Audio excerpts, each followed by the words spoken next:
She never answered when I was asking her. She's muted there, so I don't know why we're hearing what's going on there because her little thing is muted. I'm gonna get started. It's crazy. I was gonna text her. She can hear us. Okay, I'm gonna get started. Good evening, everyone. It's 6 p.m. I'd like to call the meeting to order. It is October 16th, 2024, and our regular council meeting. Lori, can I get roll call? Mayor Young, Here. Vice Mayor Sartory, Here. Councilmember Brandon. She is on Zoom with us. Councilmember Painter, Here. Councilmember French. Here. Thank you. And the invocation and pledge of allegiance will be led by Vice Mayor Sartory tonight.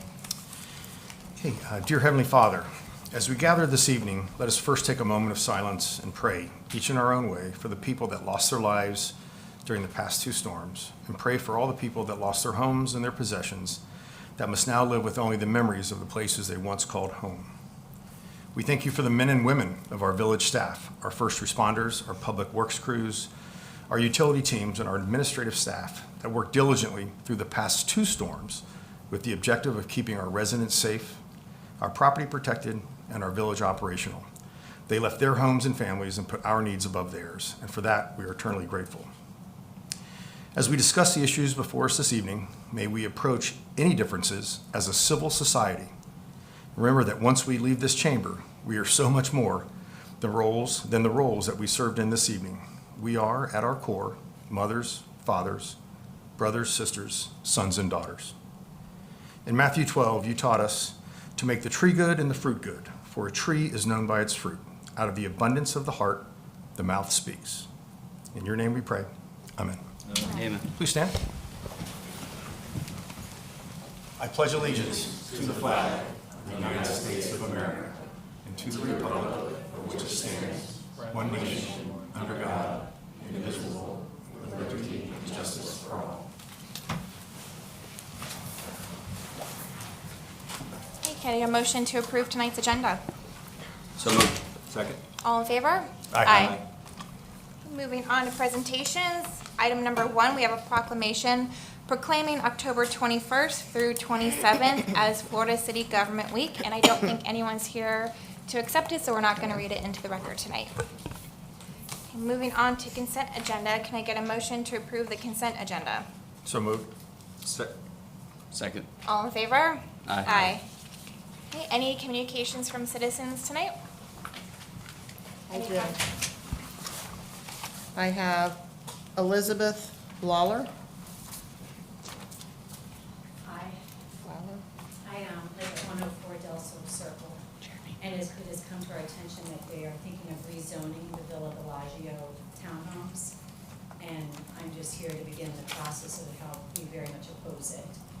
I moved here 4 years ago, as many people in our community did. I live in Casa del Sol, because it's a very residential area. We all walk our dogs down the way, we walk to the park, kids walk, go to the school bus, and all that, and it just would be, I think, a terrible disservice for the area to rezone it.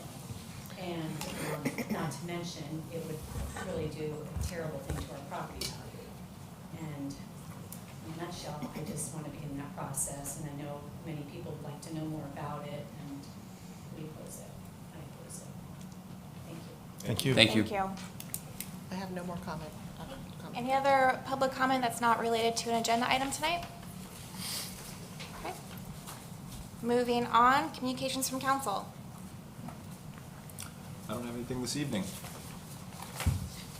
I do have a few items, an update, as other of our council members serve on a municipal committee with the Florida League of Cities. I recently joined one for my first time. We had our meeting. It's the Municipal Operations Committee, and it deals with workers' compensation, collective bargaining, sovereign immunity. One of the items we'll be tackling is recreational marijuana, and how those tax revenues would be distributed throughout the state and to whom, and a few other items that affect municipalities around the state. So I believe my background in municipal government assisted on the discussions in that meeting. And we'll have 3 of those meetings until the end of the year.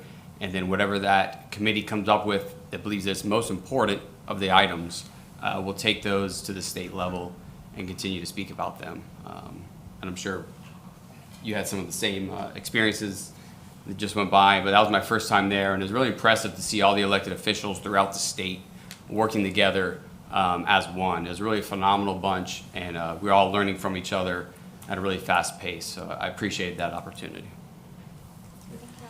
I was only able to attend by Zoom call the same meeting that Mayor and Councilman French went to, and I sit on the Natural Resources, Utilities, and Public Works.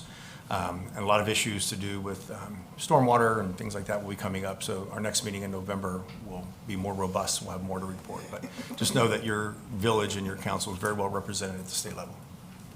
Thank you. And yeah, I was up in Orlando for the committee meetings as well. I'm the vice chair of the Finance and Taxation Committee, which is very self-explanatory what that is. The 4 things we discussed was further erosion of property taxes, tangible personal property, and local business tax reform, and then also a more equitable distribution of the tourist development tax. And so in November, it's ideally the committees select their priorities and policies to move forward for the session. But it will be interesting in finance and taxation how the amendments 3, which you brought up, in 5, depending what happens with those on the November election, if those pivot any of our discussions in November. And that's all I have. Okay, on to standing reports. Village Attorney. No report, Madam Mayor, other than it's nice to see you all this evening. You as well. Village Manager. In celebration of Government Week, which I know we had a proclamation that we're going to read into the record, or we did read into the record. October 22nd, we'll be hosting a youth event here in cooperation with Wendy Link and the Supervisor of Elections, and we're going to teach kids about the election process. I think there's going to be some sample ballots, and it's something that Lori thought would be a great opportunity for the kids, so looking forward to that. The council chambers will be set up for early voting, and early voting will start October 21st through November 3rd from 7 a.m. to 7 p.m. The milling and paving of Country Club has been completed. I know that was a very long and we'll say tiresome process. The contractor's taking care of some minor punch lists, so there's some minor things that needs to be done. I think the public works staff will be installing new street signs and stop signs in November. The next phase of the road improvements will be planned, are going to be planned after January. Hopefully the weather will hold a little better and get through the holiday season. And I know Marjorie will probably touch on this, but we were able to complete our lead and copper inventory. It doesn't look like it's connected.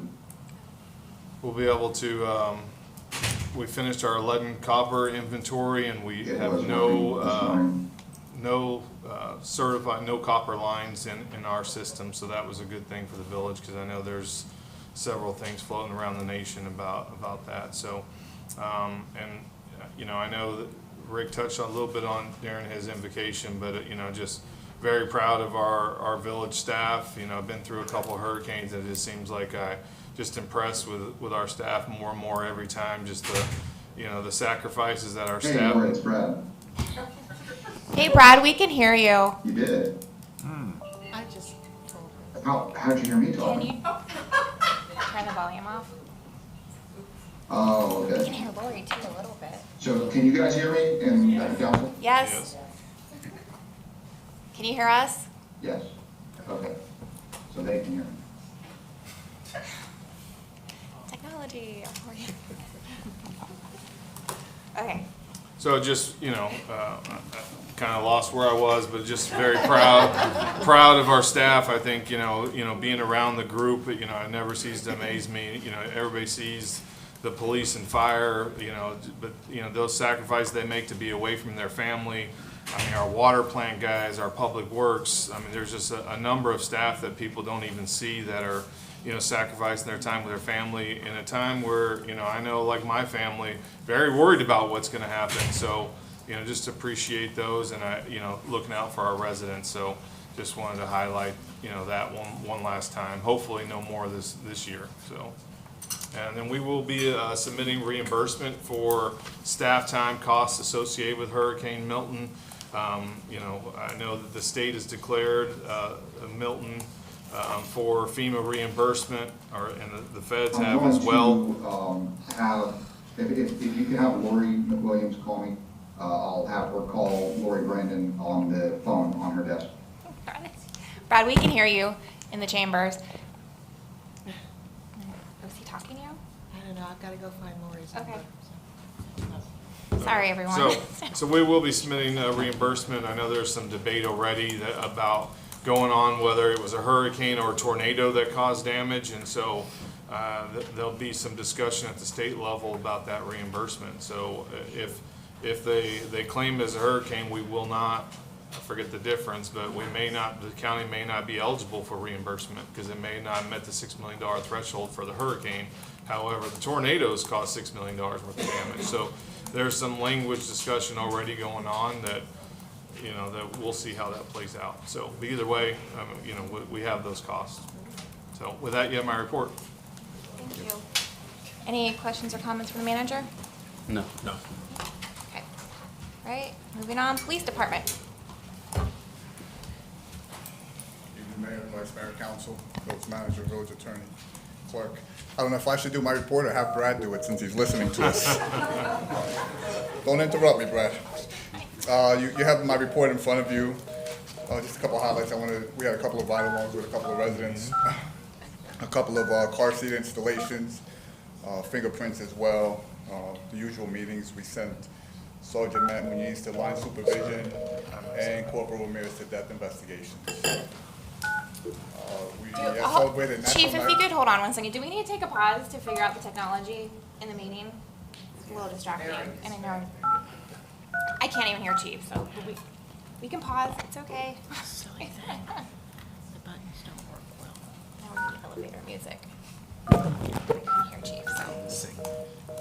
Don't worry about it. We're just not going to call Okay. You can start over. Thank you. Hi, I'm Chief Gus Medina. Start it again. We had a National Night Out 2 Fridays ago. It went very well. We had our explorers out there who did a phenomenal job. They did awesome. We're very proud of them. They're doing a lot of things out there. We also had Lieutenant Kurt Blanc's promotion. Officially became lieutenant yesterday. We're very proud of Kurt and all the great work. And before this meeting, I spoke to the manager. I'm glad to announce that we just received a $30,000 grant for traffic enforcement and safety initiative through the Florida Department of Transportation. So Great job. that's my report.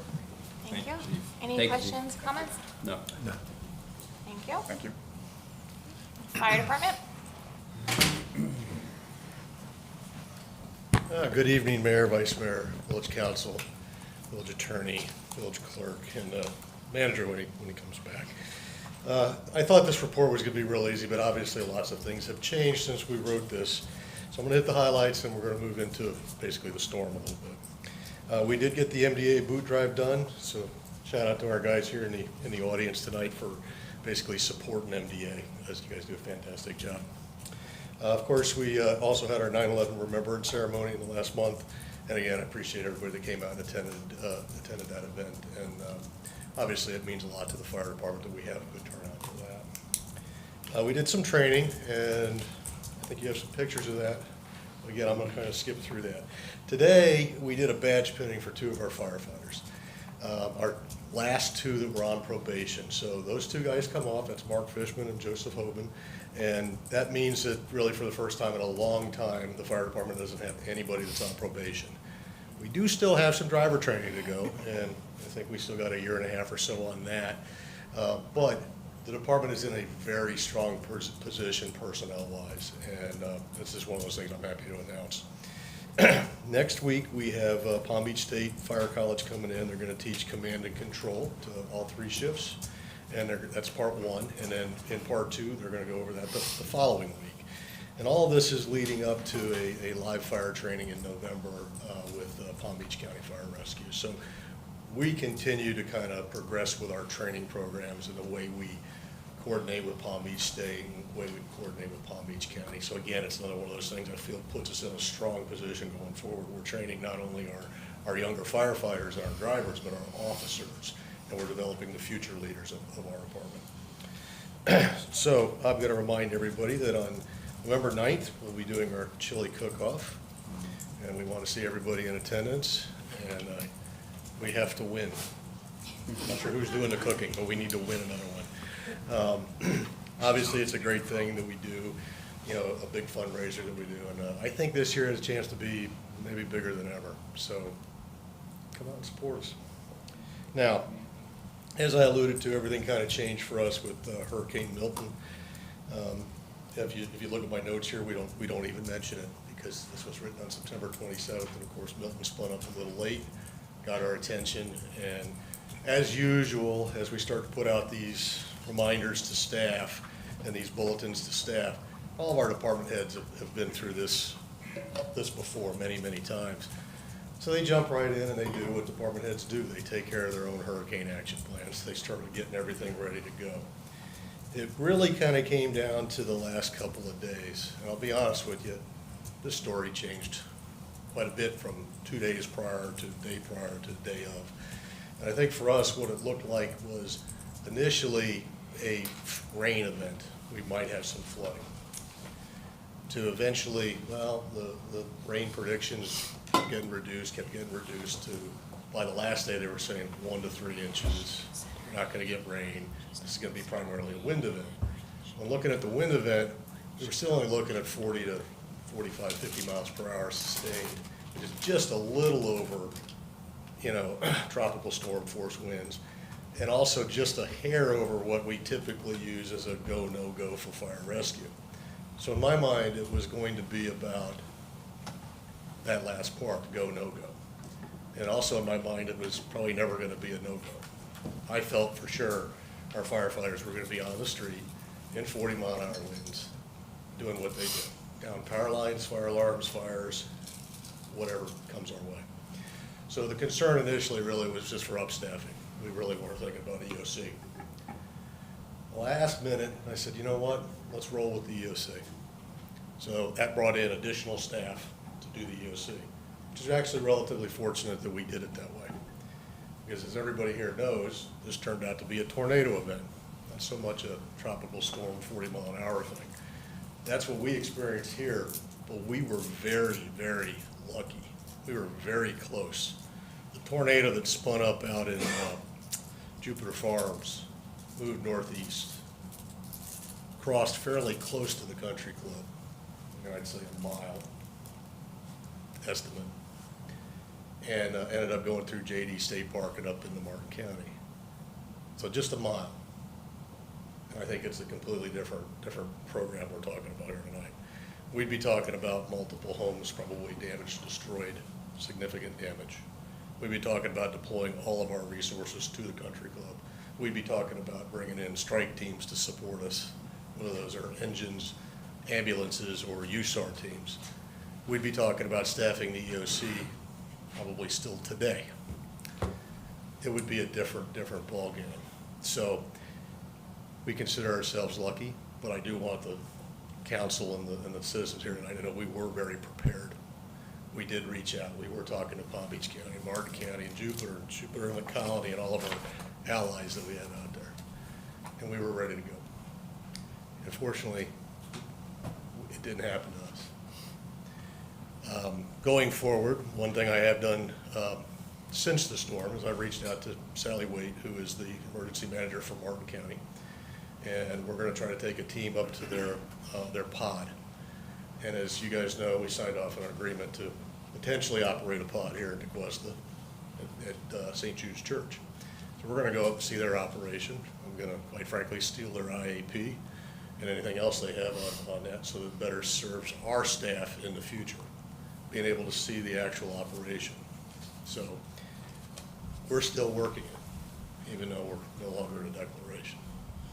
And that's, I believe that'll be my report unless there's a question. Thank you. Council, any comments or questions? Thank you, Chief. Thank you for activating the EOC. No, Good. thank you. Thank you. Utilities. Marjorie Craig, Utilities Director. And as the manager, Alan, mentioned, we got all of our lead and copper rule revision documents, all of our inventory in on time. We actually got it in early.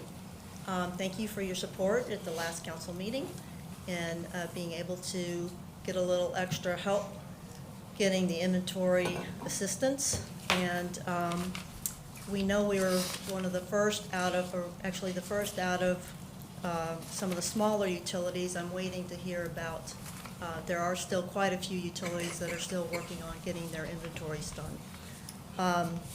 And as you probably know, if you don't have your inventories done, then you must send out a letter to your residents to let them know that they may have a lead service line.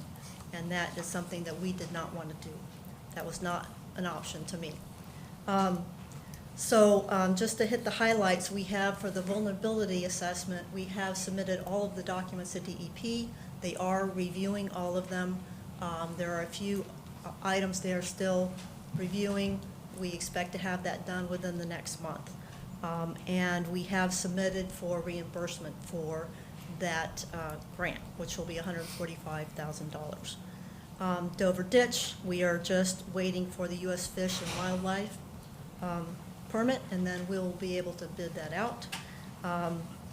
Water treatment plant projects, as I mentioned last time, we got the SRF loan, low interest loan, and on the agenda today, we'll be asking, we have a resolution asking permission to allow the mayor to sign for the loan documents. And we will recommend that the loan itself is not enough to cover the entire amount, and for that differential to be able to take that amount from the reserves. So the reason I'm mentioning that is because you have your handy dandy dashboard, and this dashboard is at the time of the end of the year. So you can see an entire year. And if you look at the revenues, you can see that we actually were able to, we made a little bit more than we even projected. Part of that was due to SMRU, the interconnect being open. And when it doesn't rain, then we tend to sell a little bit more water. So we did make a little bit more than we expected to. Also in the pictures here, we have a new employee, Edinson, and he already was able to fix one of our generators right before the hurricane was coming. And please keep an eye out for some pink hydrants. I've already noticed a few myself. And we're getting nearer and nearer to completing the water main number 4. So with that, do you have any questions? Thank you. Marjorie? Thank you. Council, any comments, questions? Thank you. No, I see you're first this time, though. Good job. I'm sorry? You're first up this time in the meeting. Good job. Not at the Oh, end. thank you. Thank you. I'm not, thank you. Thank you, Marjorie. Okay, on to the regular agenda. Under old business, item number 12, ordinance number 01-24, second reading of our overlay districts. And bear with me, Madam Mayor, this is a doozy I think Keith left me with, so I'll try to read it as quickly as I can for you. But as you said, it's ordinance number 01-24, an ordinance of the Village Council of the Village of Cuesta, Florida, amending the Village Code of Ordinances at Chapter 78 zoning to adopt new overlay zoning that implements certain recommendations contained in the October 2022 Village of Tequesta Commercial Corridor Master Plan, as prepared by the Treasure Coast Regional Planning Council and adopted by the Village Council on November 10, 2022, specifically amending the following sections: 78-4 definitions by adopting new definitions for formula business, formula restaurant, formula retail, overlay district, facade transparency, and civic open space. 78-96 discontinuance of nonconforming uses by adding language to explain the continuation of nonconforming uses in an overlay zone. 78-176 C1 neighborhood commercial district by adding permitted and special exception use regulations applicable to overlay zoning. Section 78-177C2 Community Commercial District by adding permitted and special exception use regulations applicable to overlay zoning. Section 78-178C3 General Commercial District by adding permitted and special exception use regulations applicable to overlay zoning. Section 78-180 MU Mixed Use District by adding permitted and special exception use regulations applicable to overlay zoning, and resolving any conflict between MU zoning and overlay zoning in favor of overlay zoning. Further creating an entirely new Article 6, Division 3 entitled Overlay Districts with new code sections 78-201 through 78-204. Adopting section 78-201 to Cuesta Drive overlay, creating and defining this overlay district, providing purpose and intent, providing design, setback, facade, parking, formula, business, and restaurant, open space and landscaping guidelines, providing for payment in lieu of certain open space requirements, providing for waivers, resolving any conflict between general regulations and overlay zoning regulations in favor of overlay zoning regulations. Also adopting section 78-202 US Highway 1 overlay, creating and defining this overlay district, providing purpose and intent, providing design, setback, facade, parking, formula, business, and restaurant, open space, and landscaping guidelines, providing for payment in lieu of certain open space requirements, providing for waivers, resolving any conflict between general regulations and overlay zoning regulations in favor of overlay zoning regulations. Also adopting section 78-203 Village Center overlay, creating and defining this overlay district, providing purpose and intent, providing design, setback, facade, parking, formula, business, and restaurant, open space, and landscaping guidelines, providing for payment in lieu of certain open space requirements, providing for waivers, resolving any conflict between general regulations and overlay zoning regulations in favor of overlay zoning regulations, and adopting section 78-204 waivers, to provide a process for obtaining waivers from the village council from certain overlay district requirements, providing for an application, and providing criteria for the granting of a waiver, providing that each and every other section and subsection of Chapter 78 zoning shall remain in full force and effect as previously adopted, providing a conflicts clause, a severability clause, authority to codify, providing an effective date, and for other purposes. Thank you, Eddie. Sorry about that, thank you. All right, Jay, you have a quick presentation tonight? Hold on. Jay Hupsch, Community Development Director. Yeah, I really don't have anything to present. I think we've just kind of discussed this ad nauseum. There is one thing that I do need to call to your attention. When we were updating the waiver code based on your recommendations, there's a kind of a cross-reference to waivers and one of the definitions for dwelling unit. When I was updating the code, I forgot to strike that, so would advise that if you're going to continue voting the way you voted last time, to strike the definition of dwelling unit from the proposed ordinance. Otherwise, that's all I've got. Just for clarity, strike the whole definition of dwelling unit or just that last sentence? Just the addition of the underlined language. The non-underlined language was existing code, Okay. so that should stay. So it's page 4 and 5 of the ordinance. Starts on page 4 and rolls over to page 5. All right, thank you, Jay. All right, Council, Thank any, you. open it for discussion? I had, first question, if it's just a definition change, are we talking, we have to reverse now back to first reading because it's a change or because it's only a definition? No, you could proceed on second reading tonight because that is a change that's consistent with your previous action. That's fair to proceed on second reading tonight. Understand, thank you. And second question, my assumption it is verbatim because it's the second reading, came off my page, but payment in lieu of open space, that was current in from the first reading? I just want to confirm that as verbatim. Yep. Okay. Okay, that's it, thank you. I don't have, I do have a question. What was the part of the dwelling unit definition? Is it just the underlined portion? The double Yeah, underline? yeah, Okay. because that was tied to that waiver where you could get count a half unit. Oh, okay, I got you. All right, no, I'm good, I agree. I have nothing. Okay, I have nothing either. All right, any public comment? All right, can I get a motion?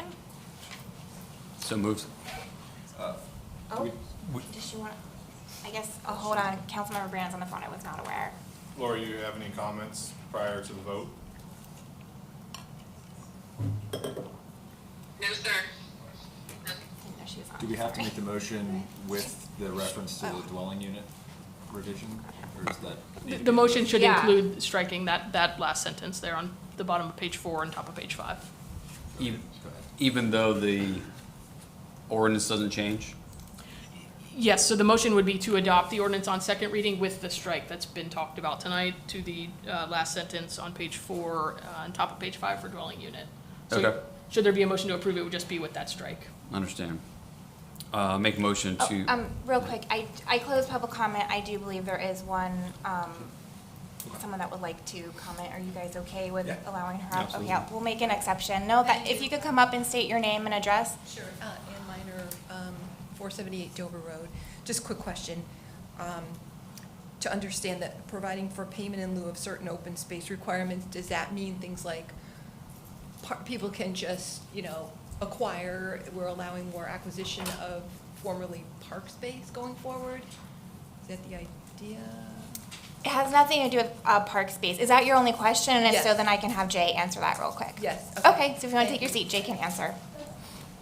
So the new code, when people are doing commercial developments, they have to provide public space at their developments. In some instances, they can request to make a payment to the village in lieu of providing the public space on their property. But there's nothing about losing park space within the village. Thank you. All right, so can we get a motion? okay. Make a motion to approve ordinance number 01-24 with the adjustments mentioned earlier of the dwelling unit definition. Second. All in favor? Aye. Aye. Aye. Lori, do you have your vote? I knew you had it. So 5-0. Thank you. I didn't. Okay. Agenda item 13, ordinance number 02-24, second reading, which is to update our zoning maps to comply with the overlay zoning ordinance. Thank you. As you said, Madam Mayor, this is ordinance number 02-24, an ordinance of the Village Council of the Village of Tequesta, Florida, creating 3 new overlay zones within and over the Village of Tequesta's commercial corridors, the Tequesta Drive overlay, the US Highway 1 overlay, and the Village Center overlay, providing for the adoption of said overlay zones and their applicability to properties located in the underlying portions of the C1, C2, C3, and MU zoning districts, providing that the zoning map of the Village of Tequesta be amended to reflect the adoption and applicability of each overlay zone, providing a conflicts clause and severability clause, providing an effective date, and for other purposes. Thank you. All right, Jay, do you have anything for this one? No, nothing further to add. So this is just codifying the zoning overlays within our zoning maps. Thank you. Council, any discussion? Does it require the same matching motion to the prior, striking the definition? No. Okay. Doesn't have that in there. All right, any public comment? Okay, can I get a motion? So moved. Second. All in favor? Aye. Was that a yes or no? Yes. Yes, fine. Thank you.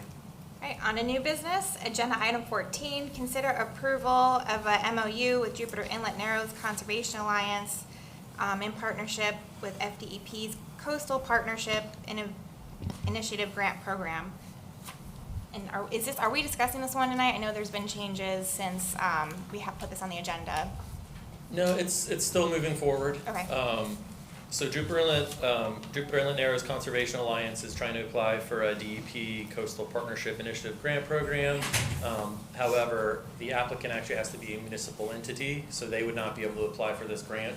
So they came to the village, to be a partner with them on it, where we would be the actual co-applicant with them. However, Mitty and I and Keith crafted a memorandum of understanding where they're actually going to be providing all of the funding for the grant, all of the grant writing, and all the grant monitoring. So essentially, we're just kind of a partner in name with them, and we'll help out when we can. But for the most part, they're going to be steering the ship on this grant and providing all the funding.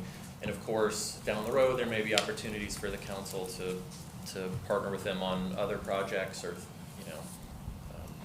chip in on some things. But this was kind of a last minute grant, so we're not asking for any kind of financial contribution or staff contribution for the grant. Mitty and I are happy to answer any questions. So the second part of that, and I know I've talked to the council a little bit, so when they do get to the point where they're gonna pay for the portion of the grant that the municipality's responsible for, they'll come to council and give a donation to the council. As part of our donation policy, the council would accept that donation and be earmarked specifically for the cause, and then it would turn around and be used to fund that grant, the matching part of that grant. So I think we have a good process in place, and I think obviously it's a good project, so. Great. No, Counsel? With those clarifications, I have no questions. No questions. I have none. I have none either. All right, any public comment?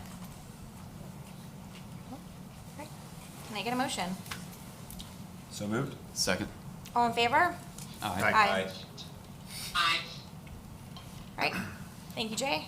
Agenda item 15, approval of the 2024-2027 VOT IAFF collective bargaining agreement.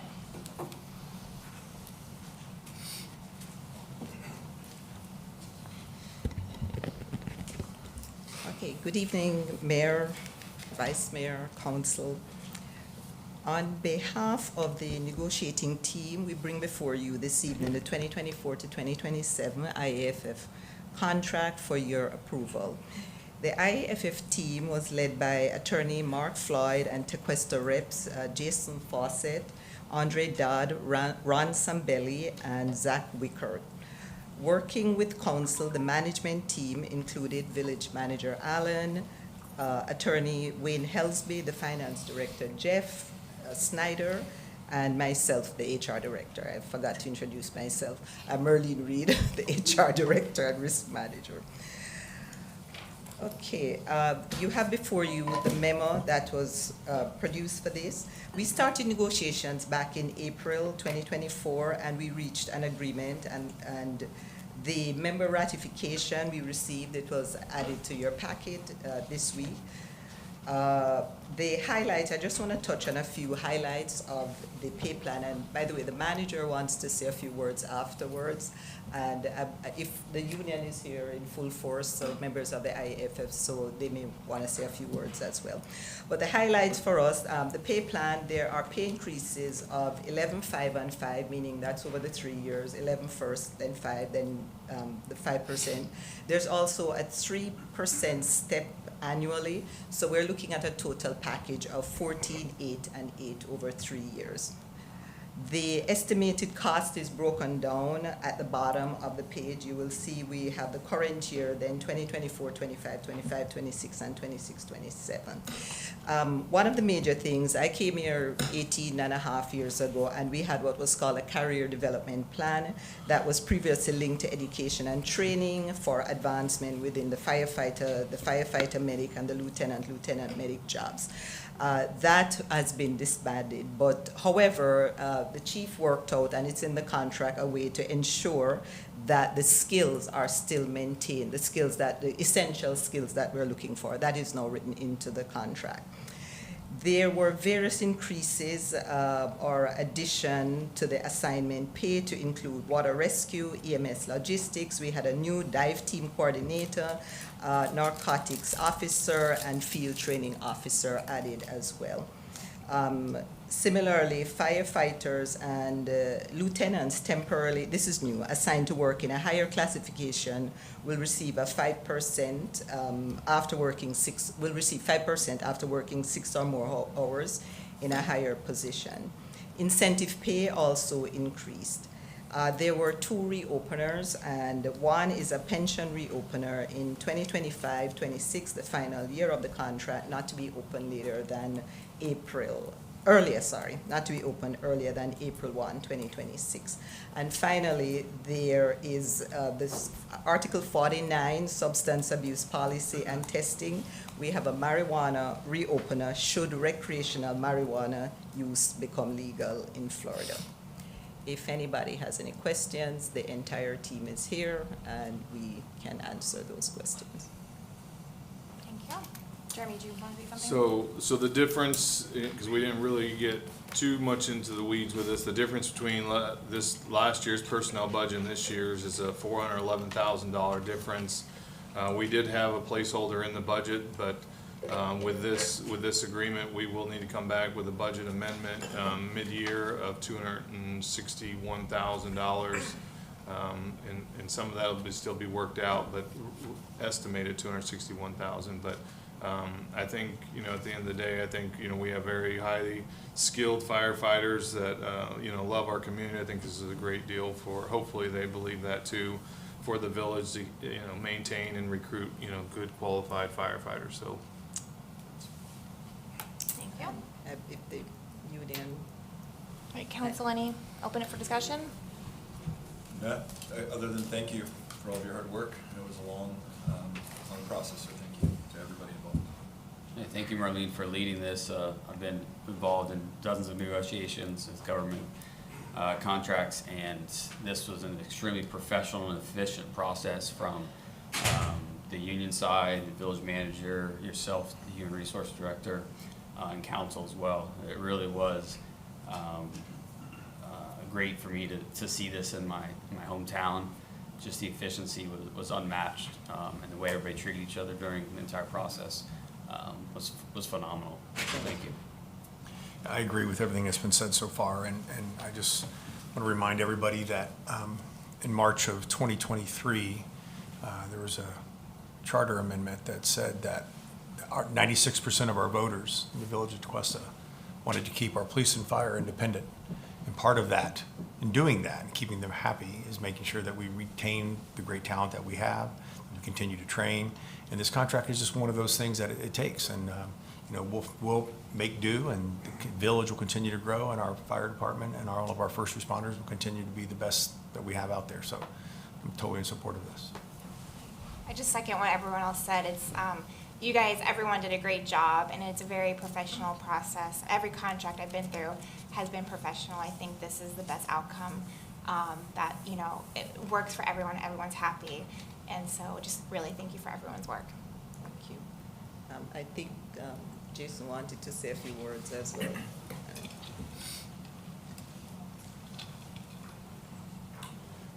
Good evening, everybody. Yeah, I just want to, actually going to say a lot of the same things that have already been said. I started, none of this is fun. This process isn't fun. We sit on two separate sides of the table, and we want the same thing. We want what's best for the village, and how do we get there? So what's important is we get there with the relationships that we've, grown up here, the manager behind me, and the words I was talking about, which have been repeated up here as well, is we want to recruit the best and retain the best. And I can say in my 20 years of working here, my 9-ish years, I think, as a union president, this was really a groundbreaking contract for us. It got voted in unanimously, and that's because of your hard work, our hard work. We appreciate it. I don't know if, I got my new guys that came and sat through it all and, did it with me, but we just appreciate it. And look forward to it in 3 years, I said, maybe if I'm still doing it, but thank you guys, and we'll see you soon. Thank you. Thank you. And the last thing that I'll add is that we are recommending this takes effect, I know we've always talked about not retroactive, but we do recommend this takes effect as of the 11th, because in theory, we would have considered this on the 10th of last week, but due to Hurricane Milton, we canceled the meeting. So everything, if approved, we would start at 12 o'clock a.m. on the 11th, if approved. That's what we're recommending. Does that need to be stated in the motion, or? I think it'd be good, just for the record. Okay. All right, and any public comment? Okay. All right, can I get a motion? Motion to approve? What was the retro date? Yeah. The 11th, October 11th. Motion to approve with the retroactive date of October 11th of 2024. Second. All in favor? Aye. Aye. Okay, agenda item 16, ordinance number 08-24, first reading, creating a new article for bulkheads, seawalls, and living shorelines. Thank you, Madam Mayor. I'll read this one by title if I may. It's, as you said, ordinance number 08-24, an ordinance of the Village Council of the Village of Tequesta, Florida, amending Chapter 76 Waterway Control, creating an entirely new Article 4 entitled Bulkheads and Seawalls, and an entirely new Article 5 entitled Fill Permits, which new articles are intended to limit the use of bulkheads and seawalls in favor of promoting living shorelines and regulate the use of fill waterward of adjacent property lines, providing that each and every other section and subsection of Chapter 76 Waterway Control shall remain in full force and effect as previously adopted, providing a conflicts clause, a severability clause, and authority to codify, providing an effective date, and for other purposes. Thank you. Jay? Jay Hupsch again, Community Development Director. Jeremy, can you pull my PowerPoint up, please? Sure. Thank you.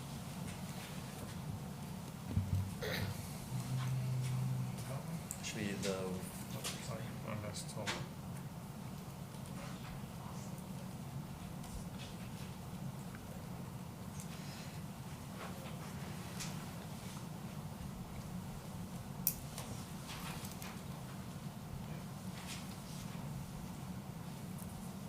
thank you, sir. All right, so we're here to talk about living shorelines. This is something you guys have actually workshopped before, dating back to May of 2023 with Joe Chasen, the Executive Director of the Jupiter Inlet District. At that time and at that workshop, council directed staff to draft a living shorelines code that's similar to what the town of Jupiter has adopted a few years ago. So we've actually continued workshopping draft code concepts with the EAC back in December of 2023. And then also with council in January of 2024, so I think all of you would have seen a longer version of this presentation, except Councilman French. I apologize, you probably missed a few little technical things that were in that one. But since then, we've further refined the code. We held an additional workshop with the EAC in July 2024, then took it to the local planning agency this summer for review and recommendation. They gave a 5-0 recommendation in favor with a few conditions, which you'll see. So talking about living shorelines, they really can benefit in a lot of ways. They improve stability and reduce erosion. It's a sustainable option to traditional seawalls if designed properly. And if they're actually used and put in front of seawalls, they can extend the life of existing seawalls quite a bit. They provide habitat for fish and other animals, which promote better fishing and ecotourism, improve water clarity and filter stormwater runoff. They create feeding areas for wading birds, and encourage better seagrass growth and reduce sediments in water. So it's really in line with a lot of the things that we value in the Loxahatchee and the intercoastal.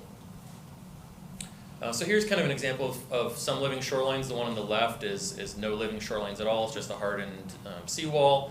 The one in the middle is kind of a partial living shoreline with ripraps and mangroves. And then on the right, that's just a full-on living shoreline with no seawall and just mangroves with maybe some riprap behind it. So our code, while I was looking at living shorelines, I also kind of did a deep dive into our code and had some conversations with our building official.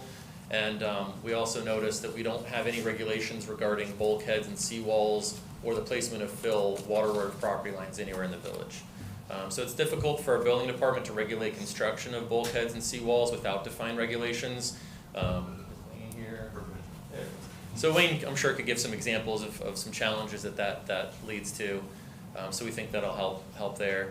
As I said earlier, in 2015, the town of Jupiter adopted new regulations that required living shorelines to be installed.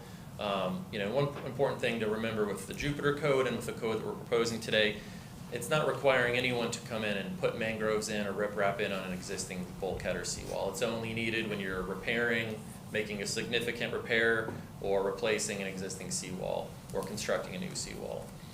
Additionally, in 2019, the Village of North Palm Beach underwent an extensive rewrite of its bulkhead and seawall code with the assistance of a coastal engineer, which is a guy named Alan Gerwig.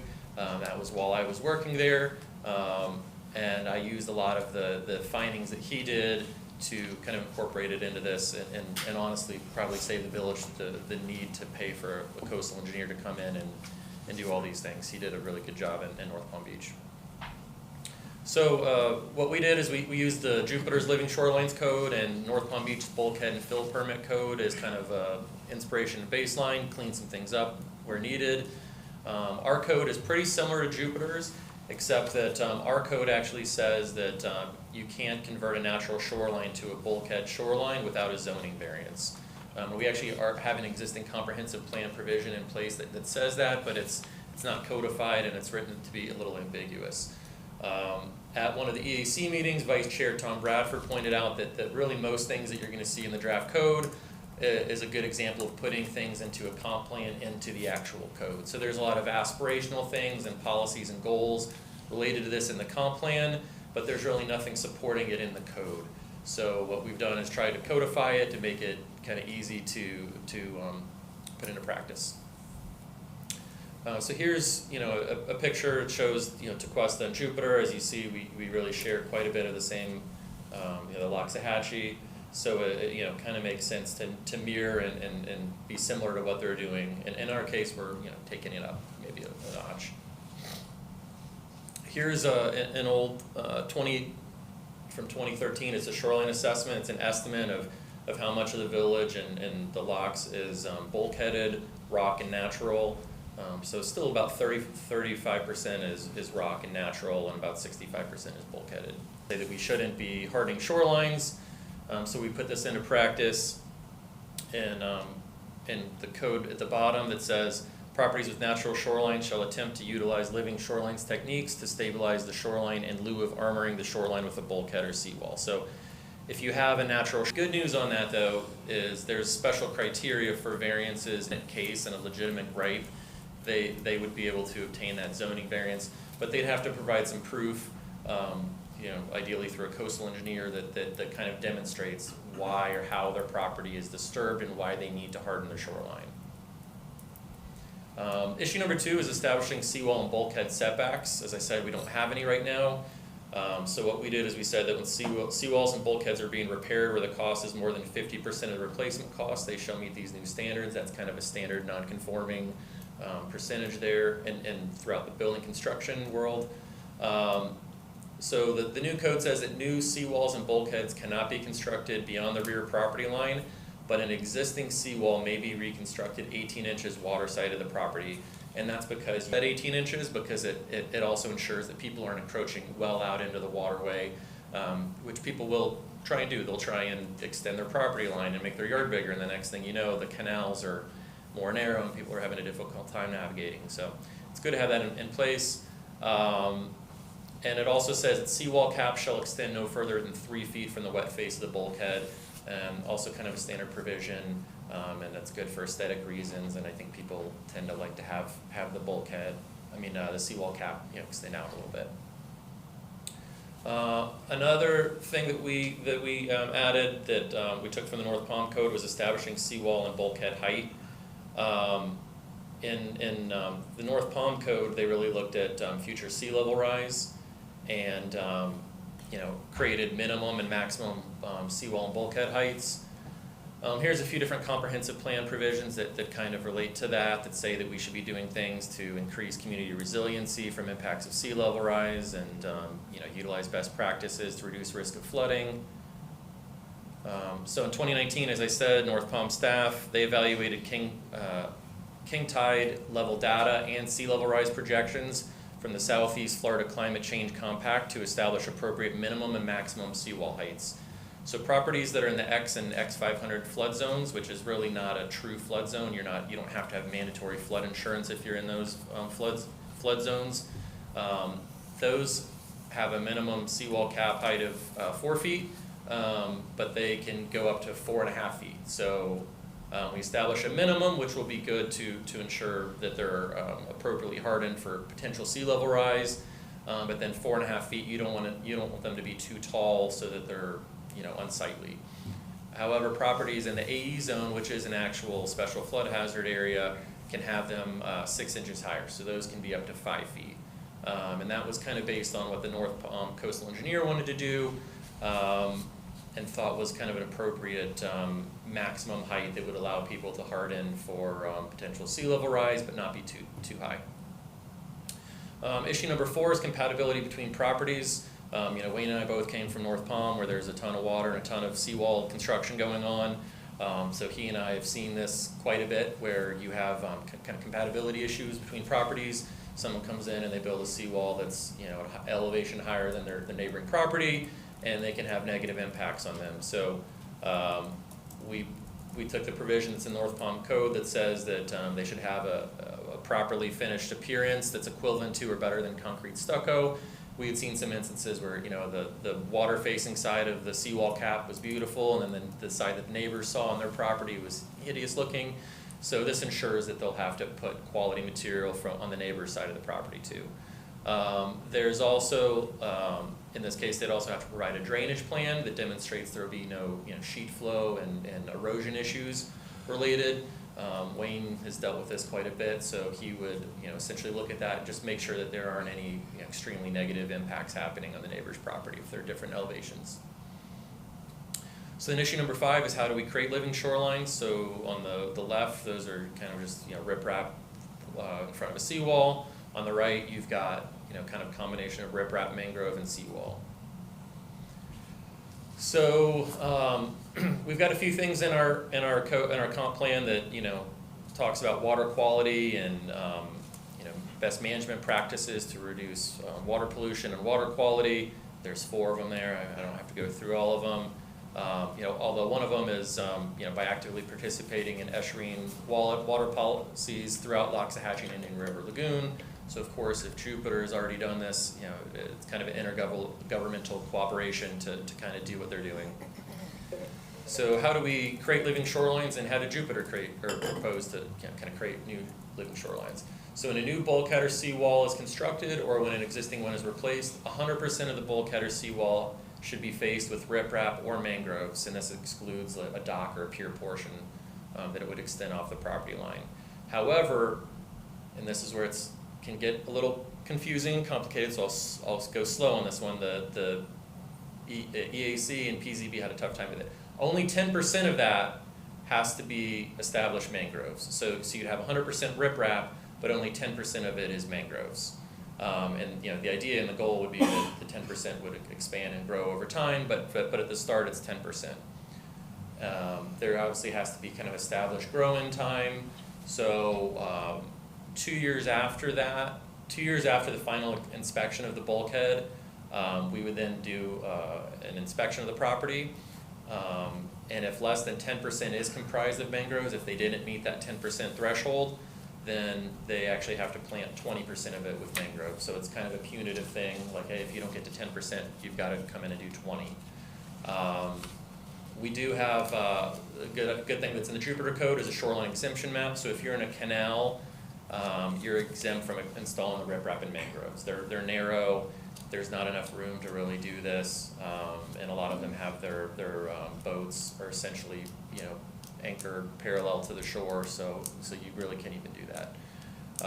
Another provision in the Jupiter Code that's good is it says that where riprap or mangroves will disturb seagrasses, or when another jurisdictional agency like DEP or Army Corps denies a permit, the riprap or mangroves are not required. So DEP and Army Corps can kind of supersede us with their jurisdiction. We can't really require things to be put in if they're denying a permit.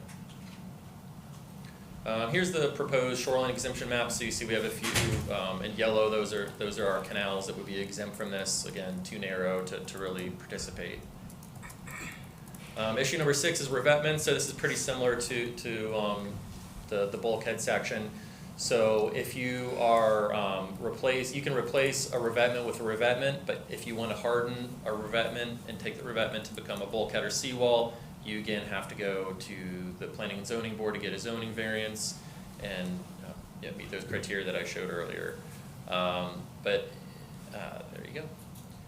Number 7 is the fill permit process. This is another thing that was not in our code. It was not talked about when I workshopped this with you all before.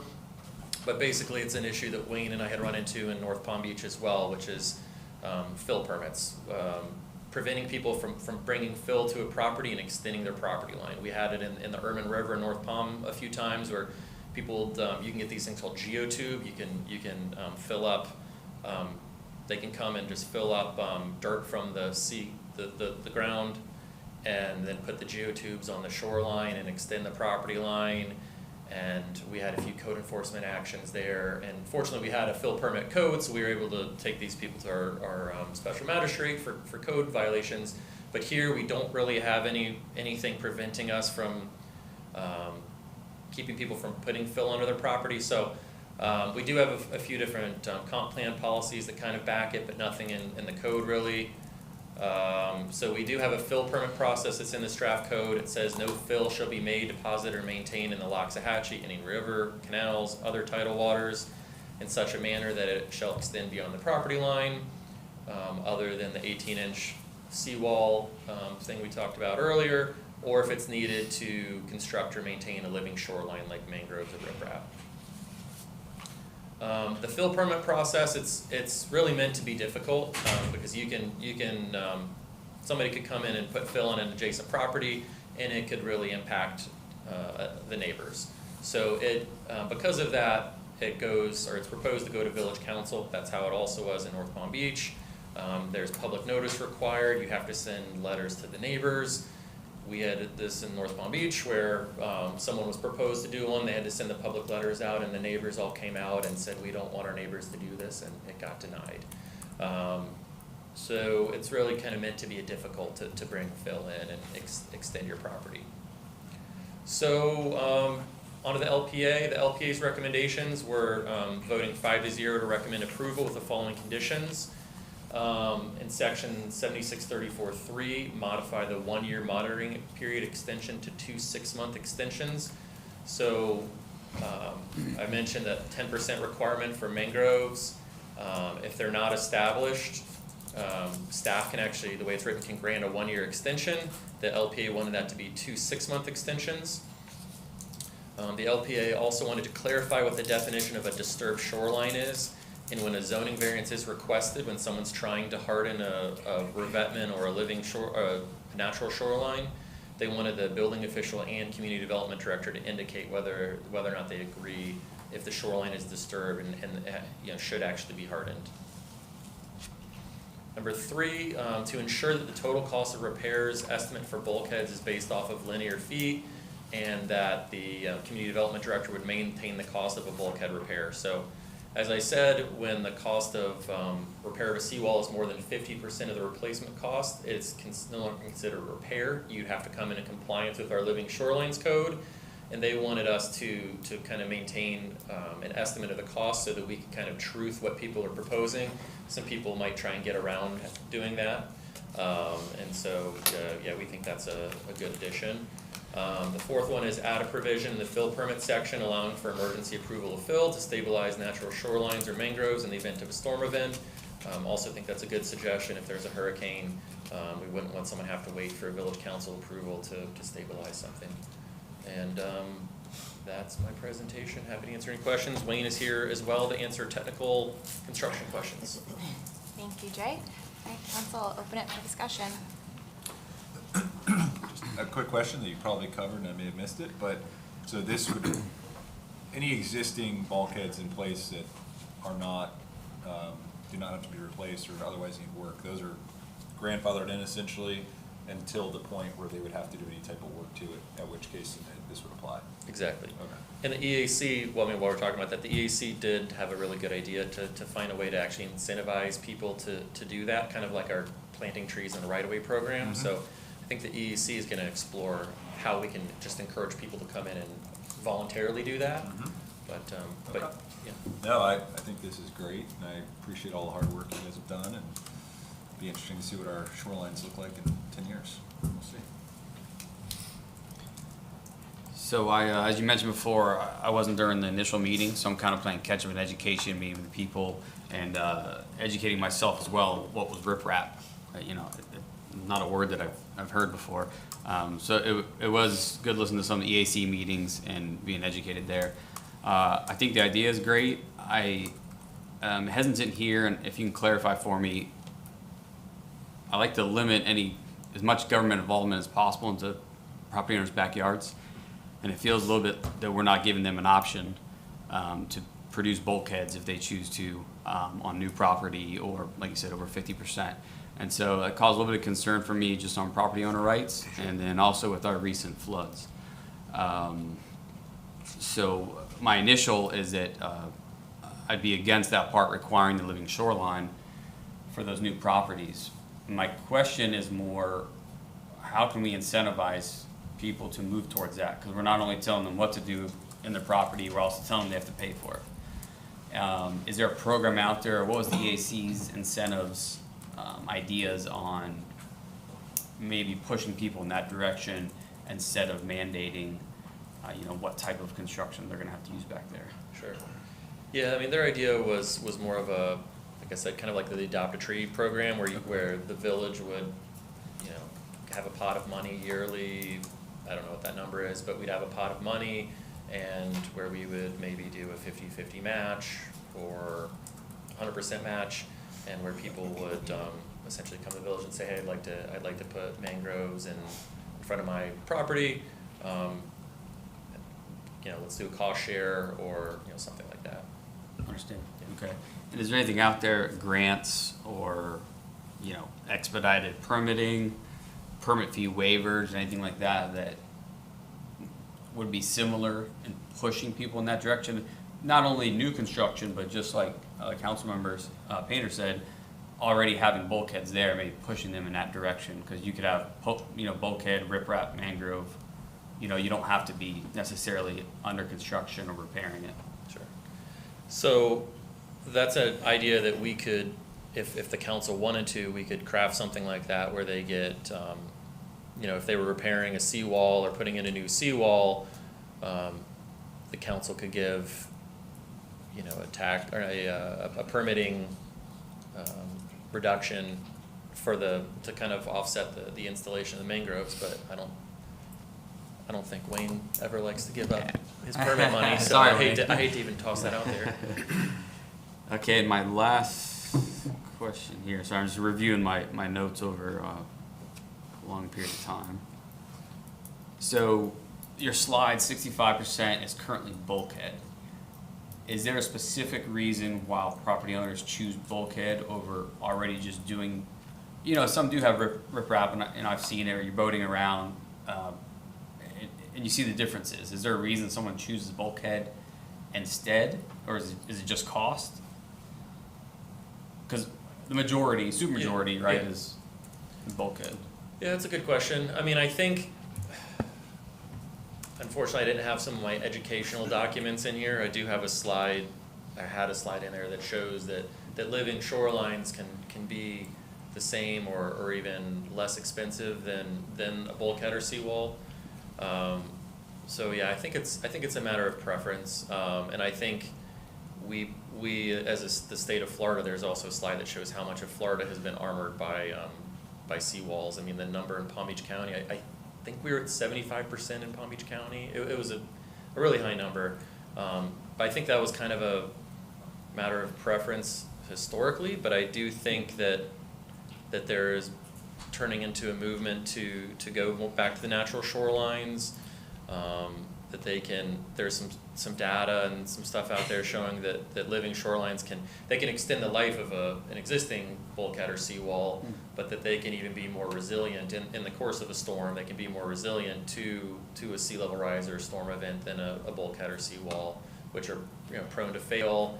And actually, if everyone is bulkheaded, and you can basically in a storm event, it turns into can speed up the speed of the waterway, right? Like a refraction swell too, like the refraction swell, yeah. So it leads to the refraction swells. Kind of like when you're idling down towards gardens. Mm-hmm. Yeah. Just going boom, boom, boom. back Yeah. and forth. Yeah, some places are declared, is it a floodway? I think it's called a floodway, where there's just a lot of seawalls and bulkheads there, and the water has nowhere to go, so it speeds up in a flood event. I understand, okay, thank you. All right, thank you for those explanations.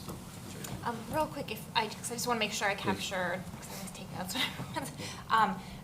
What I gathered is you were potentially against a variance for hardening of existing living shoreline. You didn't want to restrict those people. Was that your main concern? No, I think Or for did I new misinterpret construction as well, I didn't like, that's not the right word.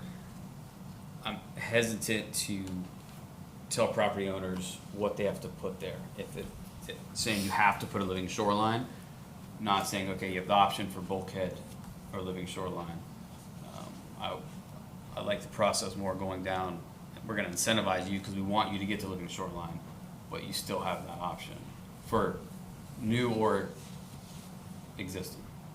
Did that answer your question? So for new construction, you mean someone that has a current living shoreline does not have a bulkhead and is going to wants to put in a bulkhead? Yes. So then that would be relieving the variance we have in there, meaning they would be allowed to do it and it wouldn't go through a variance process like it's currently written. If someone has an existing living, Right. does not have a bulkhead and wants to put in a bulkhead, which is a very small percentage of our shoreline. What was it, 20% or something? I can't map up. It's revetments and natural shorelines was about 35%. That was in 2013 also, so I'm sure that's changed a little bit since then. So you don't want to limit someone that currently doesn't have a bulkhead but wants to put one in. Correct. I didn't think of that scenario going through this thought process and asking those questions, but correct. Okay, perfect, got it. 3 questions, Jay. Thank you for the presentation. At the beginning there, I think your first slide had illustrations of, bulkhead, partial living shoreline, and a full living shoreline. If somebody wants to do, under Jason's example, put in a partial bulkhead with a living shoreline in front of it with a revetment and mangroves, are they able to do that middle section, without it being a variance? I mean, Yeah, someone could come in and do that right now. You can put mangroves in front of your property and revetment, riprap in front of there. You just have to go through DEP or Army Corps to do that currently. but if somebody, and I guess this ties into the next question, if somebody has a seawall in disrepair, they want to repair the seawall back, but put in, a partial, have example number 2, are they able to do that? Yeah, I almost said it in the presentation, but number 2 is really what we're pretty much proposing, right? So it's 100%, it's supposed to be lined 100% with riprap and mangroves, but only 10% of it has to be mangroves. So you'd have a seawall, 100% riprap, and 10% mangroves that ideally would grow and expand. Okay. Second question, you mentioned a chart that community development will maintain when somebody comes in, and where does this chart come from? Is it recognized by the industry as a chart of accurate costs, or? We'd have to find one. It's not uncommon but Wayne, do you want to jump in on this one? No, Because we've had situations where people are trying to build homes, and they always want to undervalue the cost of the home to lower the price So of you the go building permit. I've dealt with this in every city I've ever been a director in. So I would always have some sort of document that would truth it, and I'd be able to say, hey, this $1 million house is not a $200,000 house. So we could find some sort of industry standard of construction costs and look at it update it every year or two. But I don't know of like a uniform document that's out there. Okay. And my last question, one of the recommendations from LPA was to have the year 1, but split year 2 into 2 6-month segments. What does that create? And seeing that we have 65% of our waterways have a bulkhead now, is that onerous as far as staff time to split it into 2 6 months? Is that going to be kind of mismanaged? And on the applicant too, right? So if we're granting them the extension, if they're getting close to having the 10% mangroves, and we feel comfortable granting the extension, that means they're generally, acting in good faith. So, I don't see the harm in keeping it as is. As the 1 year. So 1 year. right now, staff can get 1 year, a 1 year extension. Making do 2 6 months, it's onerous on them. It's more time they've got to reach out to us, and just worried about this becomes something that you're spending a lot of time on. Are we not properly And staffed for that? we're not going to have a lot of this, honestly. It's not going to be extremely frequent, so we can handle it one way or the other. Okay, It's fine. thank you. Councilmember Brandon, she's still on. No comment other than I do support living shoreline.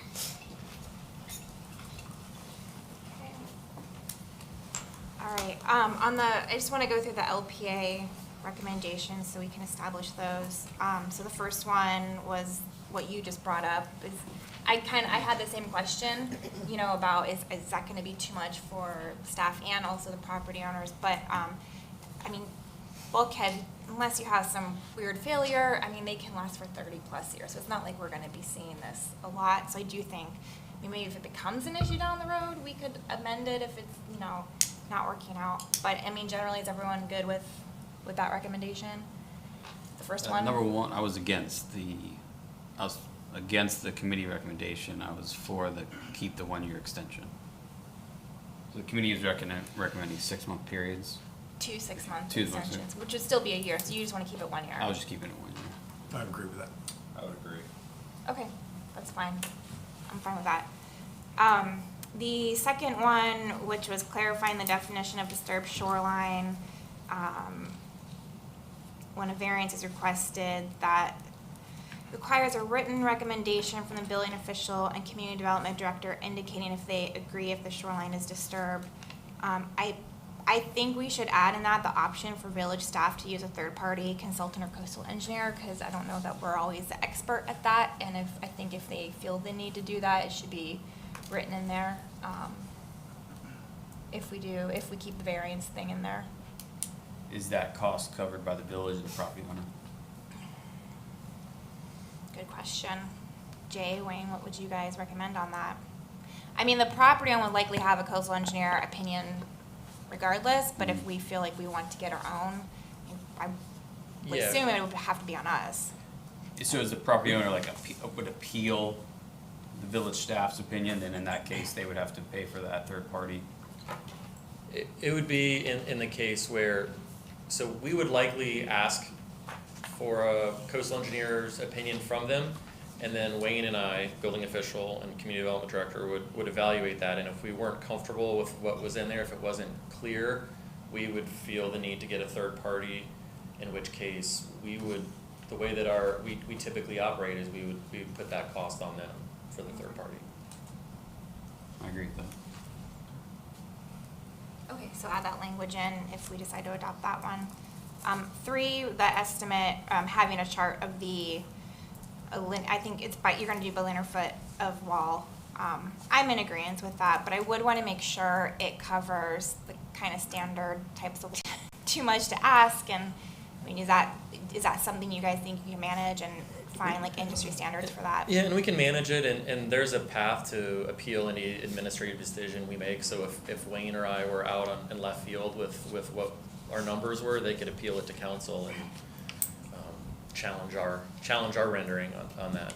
Mangroves in the event of a storm. Can you kind of clarify what they're asking there?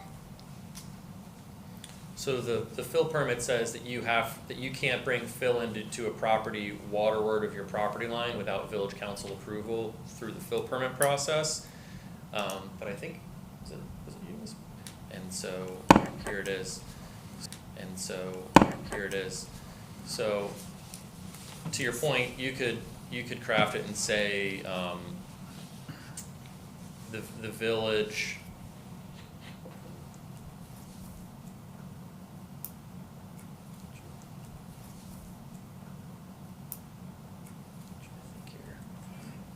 Subject to So they don't have to come through us, but they would still have to get the required DP and Army Corps, because they do have an emergency process as well. They can respond just quick defer. enough, or they can turn it around quick enough.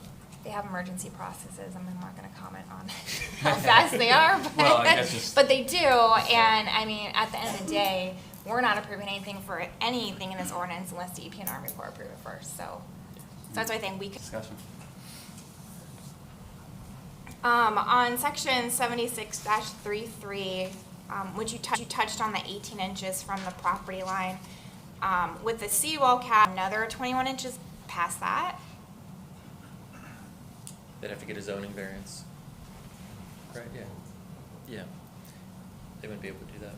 Okay. Because it says they can extend it only 18 inches water side of the existing property line. So if somebody had a seawall that was out past the property line, it's not 18 inches of your existing seawall, it's 18 inches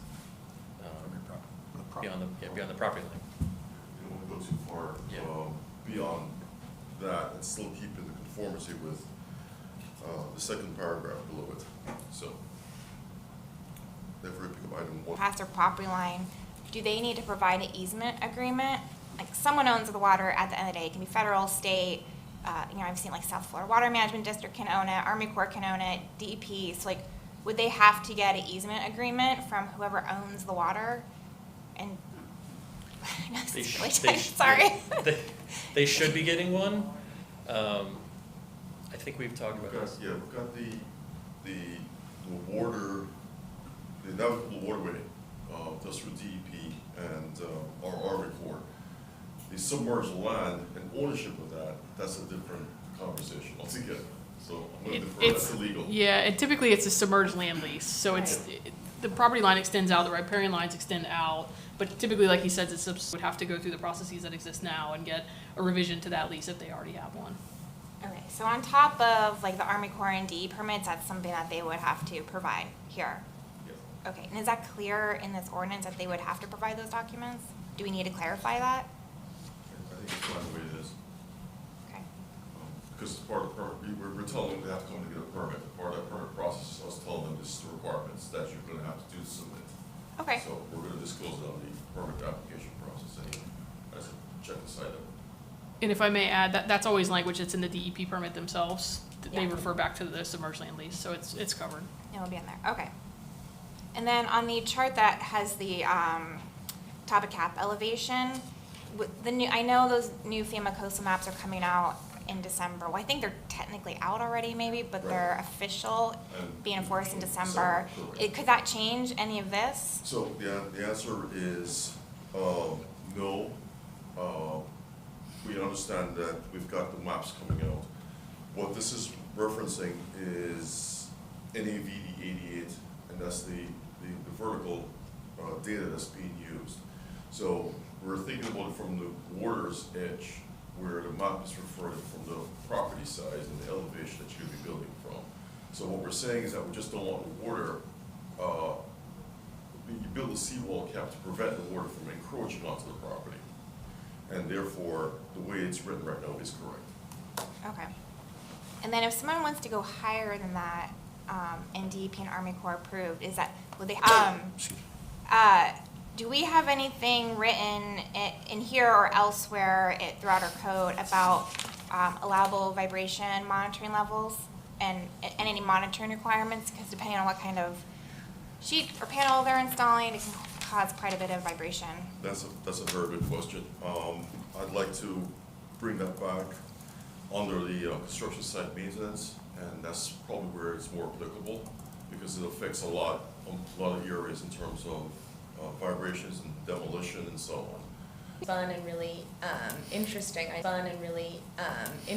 know I was just down south at the Miccosukee Arts and Science Symposium where FIU and their Institute of the Environment was presenting, and a lot of the communities south of us wish they were in our position, where they still had the ability to revert to some sort of a living shoreline.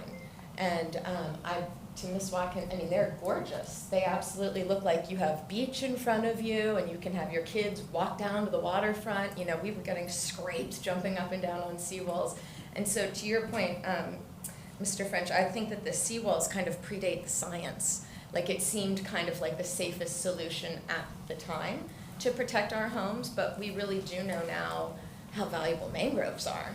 And my only confusion with seeing some of the presentation pictures is I haven't actually seen a living shoreline that has bulkhead behind it. I know that that's well intended, but when I look up NOAA's definition or FDEP, FWC, all of them have living shoreline programs down where their kids can be down playing by the water, their animals, and then there's mangrove stabilization. So I think it's something very desirable. I've only ever heard people talk about it as increasing property value and more of an actual update to things. Very much the program that we're helping support with the Jupiter Narrows conservation and then wanting to put mangroves back in. So I think that we should be like a leader in this as of our already beautiful and valuable village. So I think we should be excited about it. Thank you. Thank you. Thank you. Any other public comment? No. Any? Yes, ma'am. Come up and state your name and address for the record. Okay. Yeah, I'm fine. I'm sorry. Oh, yeah. Oh, jeez. Oh, so much for the town meeting. You're fine. Oh, my gosh, that's embarrassing. Okay, well, mangrove bait, okay. Make sure you're okay Mangrove first. structures, Yeah. okay. No rush. No rush at all. Oh, thank you. How embarrassing. The presentation, was that, how long dated is that? In other words, does that take into account, recent climate change issues? Because, oh my gosh, I think I really There you go. Wow.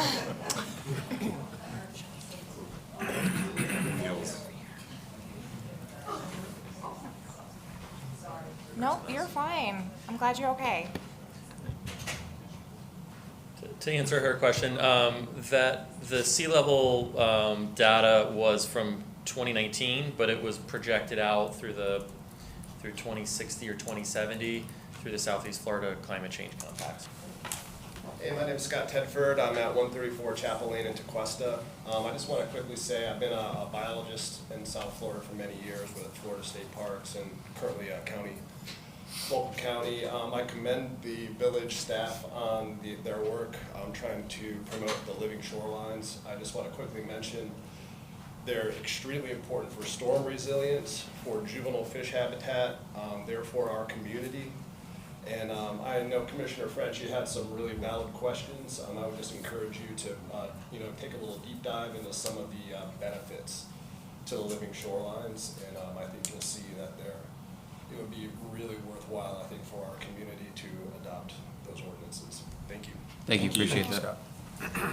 And I know there was a presentation done through Joe Chasen. I can share that with you, and there's some benefits, additional benefits that maybe hasn't been mentioned tonight. I can share that. Okay, thank you, please. And you can reach out to Joe, the Jupiter Inlet District. They'll give you a tour of the living shorelines that they've done. They've been extremely successful, which is one of the reasons we brought it here. Because they have a huge initiative putting in living shorelines and rebuilding our mangrove islands and that kind of stuff. So, Thank you. Yeah, they look beautiful, don't get me wrong. yeah. Any other public comment? Okay. All Not too right. much. Do you have another comment? No, I'm sorry. Okay, so need to have a motion and also outline the LPA recommendations, which I think council does not want to adopt one. We'll adopt two, and between first reading and second reading, Jay will clarify language about the village being able to reach out to a third-party consultant for opinion. Adopt three, ensuring they take into account the variety of different bulkhead types that could be installed, and then revise provision 4 to basically default emergency repairs to DEP and Army Corps. Can I just say so moved? Yeah. Okay, He's like, good. I make a I don't motion have for to that. say all that You again. have to make a motion, because I technically can't, but say Yeah. you can. I would like to make that motion with all of that.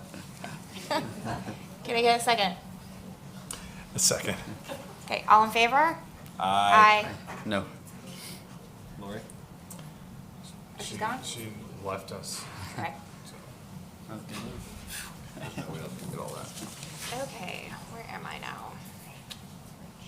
Okay, wait. Thank you, Madam Mayor. I need to read this one by title. As you said, it's ordinance number 10-24, an ordinance of the Village of Tequesta, Florida, amending the Village Code of Ordinances at Chapter 2, Administration by amending Section 2-61. This, and the main benefit of this is defined benefit plans, keep people employed in your municipality, whereas defined contribution plan, people move around quite more often. They're two very high-ranking officers in our police department, and I believe they do a fantastic job. This plan or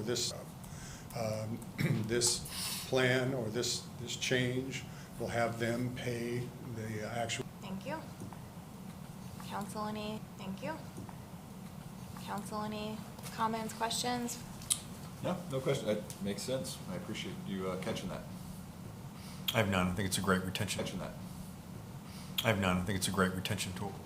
You can wait if you're all. You can wait if you're all voting in favor. You're fine.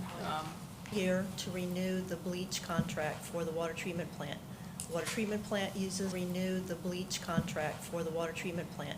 Water treatment plant uses, or the water treatment plant uses bleach to treat the water. This is the renewal on a piggyback from Marion County for bleach for the coming year. Do you have any questions? Council?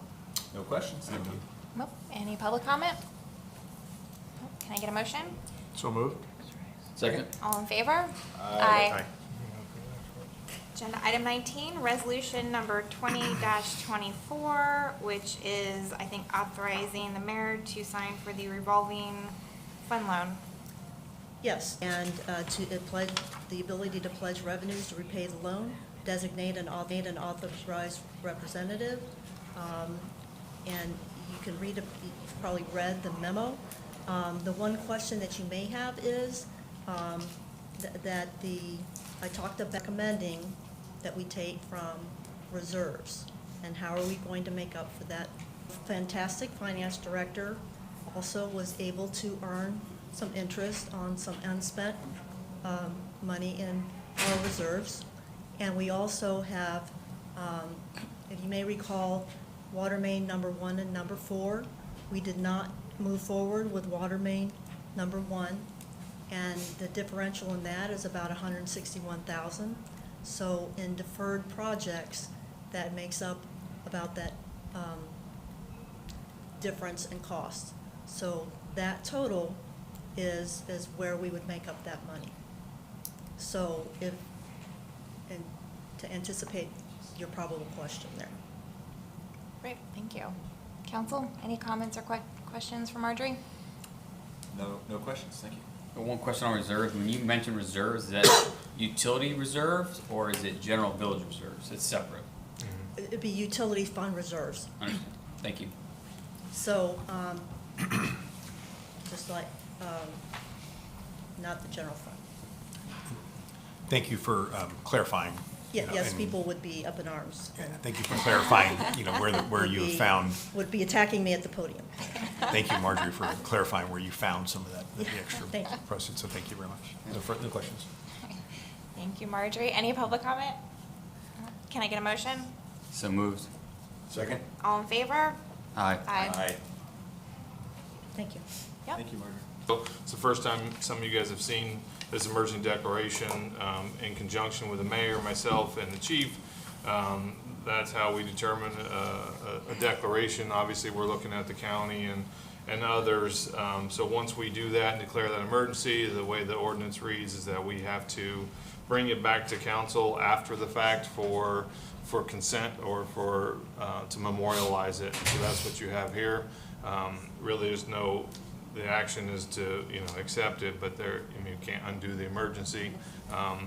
If there was comments or something that you'd like us to consider next time, you can bring that up, but other than that, it's pretty ministerial. Council, any comments or questions on the process? Nothing for me? No. Excuse me, no, nothing. Any public comment? Can I get a motion? So moved. Second. All in favor? Aye.